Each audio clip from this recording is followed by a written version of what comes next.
2024 के बीच में 12.5 crore jobs create हुए हैं और 4 से लेकर के 14 के बीच में तो सिर्फ 2.9 करोड़ जॉब क्रिएट। देखो, ये जो सज्जन है संख्या से तो नेता बन गए लेकिन सोच से पलीता है ये।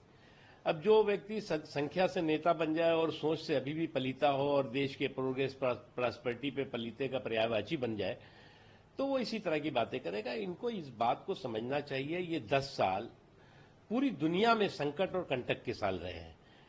युद्ध से लेकर के, महामारी से लेकर के, तमाम तरह के किल्लतों और समस्याओं से लेकर के पूरा दुनिया जूझती रही। उसके बावजूद भी नरेंद्र मोदी जी के नेतृत्व में, दूरदर्शी नेतृत्व में, जहां एक तरफ देश की अर्थव्यवस्था स्टेबल रही, वहीं पर इकोनॉमी कैपेबल रही और तमाम तरह के संकटों और कंटकों के बावजूद भी देश में किसी भी तरह की किल्लत नहीं होने दी। पड़ोस में देख लो, जहां जो अपने आप को आतंक का अखाड़ा कहता है वहां आटे तक की आफत हो गई। लेकिन हमारे देश में चाहे वो खाने पीने की चीजें रही हों, चाहे रोजमर्रा के और जरूरी चीजें रही हों, चाहे तेल रहा हो, चाहे डीजल रहा हो, चाहे खाद रहा हो, चाहे जो भी चीज रही हो, उसकी किल्लत नहीं होने पाई। ये अपने आप में एक बहुत बड़ी उपलब्धि है। इस उपलब्धि को जो है वो आप आंख बंद करके स्वीकार करो, आंख खोल के स्वीकार करो, शोर मचा के स्वीकार करो, आंख रो करके स्वीकार करो, हंस के स्वीकार करो, लेकिन स्वीकार करना ही पड़ेगा।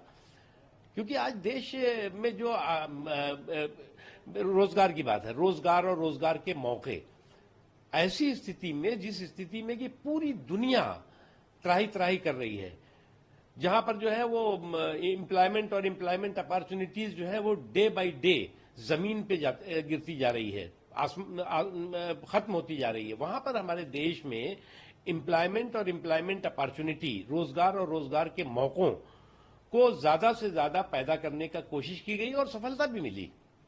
सर, लेकिन उसके बाद महामारी की तरह से बेरोजगारी।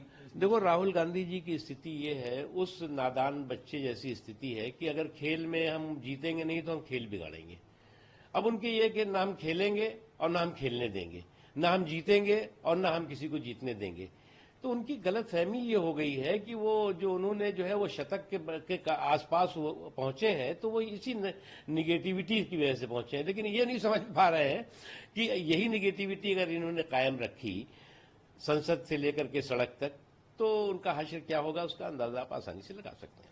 सर, अग्निवीर स्कीम पर सवाल उठाया जाता है।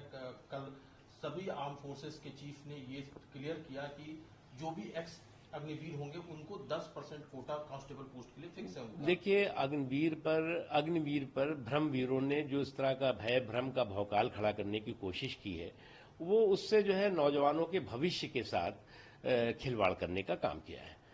अग्निवीर पर जो भ्रमवीर लोगों ने जिस तरह से भ्रम भय का भौकाल खड़ा करके और नौजवानों को गुमराह करने की कोशिश की, सरकार ने बार बार कहा कि तमाम तरह के सुधार होंगे। ये योजना जो है वो बेहतरी के लिए है, नौजवानों के लिए है, देश की सुरक्षा में उनकी हिस्सेदारी भागीदारी के लिए है और जो भी उसमें और उसको बेहतर करने की जरूरत होगी, सरकार बहुत ओपन रही है। कभी उसने जो है वो क्लोज माइंड से ये बात नहीं किया किसी भी योजना पे। लेकिन उसके बावजूद भी अग्निवीर पर या भ्रमवीर लोगों ने जो है वो भय भ्रम का भौकाल खड़ा करने की कोशिश की। सर, कर्नाटक से एक की बात सामने आ रही है, वाल्मीकि फंड है ये, जिसको कि डाइवर्ट किया गया इलीगल तरीके से। इसमें बी नागेंद्र कांग्रेस के लीडर है, उनको ईडी ने अरेस्ट भी किया है। क्या कहना है सर? देखिए, कांग्रेस और करप्शन का बहुत गहरा याराना है। Congress corruption made for each other, एक दूजे के लिए बने हैं। तो इसलिए इस घोटालों के गुरु घंटालों को कहीं भी मौका मिलता है तो चाहे वो गरीब हों, चाहे छात्र हों, चाहे पिछड़े हों, चाहे दलित समाज के लोग हों, ये घोटालों के गुरु घंटाल कुछ न कुछ गुरु घंटाली कर ही देते हैं। Sir, state BJP CBI inquiry और के इस्तीफे की मांग कर रही है। देखिए, इस स्टेट की यूनिट इस बारे में बहुत ही संवेदनशीलता के साथ वहां के लोगों के हितों को ध्यान में रख करके कदम उठा रही है और कह रही है। सर, एक सवाल को लेकर के है, उन्हें सुप्रीम कोर्ट की तरफ से इंटरिम बेल मिली है शराब घोटाले में, क्या कहना सर आपका? चलिए, अभी तक तो जो है वो न्यायपालिका पर ही सवाल खड़ा करते थे।